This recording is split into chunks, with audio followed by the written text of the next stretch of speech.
Hei sinä siellä.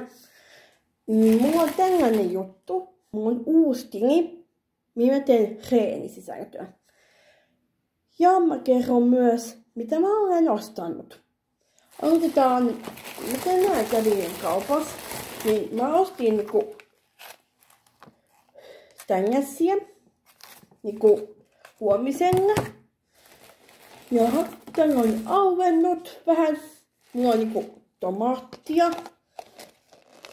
iltapalaksi. Ja mulla on huomiselle ruoka. Eli mä käytän riisiä. Tällaista riisiä. Ja mulla on lihaa, minkä mä aion marinoida tänään. Ja sitten mulla on niinku näiden kanssa. Mä marinoin tän lihan näiden kanssa. Nää mä ostin. Sitten mä otin ottaa vähän terveellistä aamuksi. Tällaisia juomia. Ihan terveellisiä. Ja kun mä tein niinku marinoin ja mulla on toi riisi, niin mulla on niinku tällainen, mihin mä aion kääriä ne. Mä käärin noin lihat ja riisit tän sisään.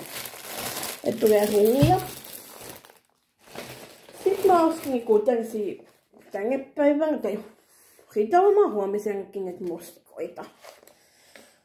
Sellaisia. Sitten me ostin tänne päivänä vähän juotavaa. Tällaiset terveellisen smoothien. Tällaisia. Ja mulla on toisessa repussa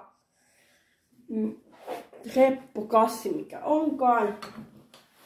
Niin siinä on reenivaatteita. Niin mä ostin tällaiset kengät, sikapäheet. Sopii hyvin. Sitten mä ostin niinku tällaisia sukkia, reenisukkia. Mulla on tuossa öljyä. Sitten mä ostin niinku tällaisen topin, minkä mä voin niinku reenata niinku kuntosalilla. Sitten mä ostin mulle uudet housut. Tällaiset ihan sikamakeet ja ihanat housut.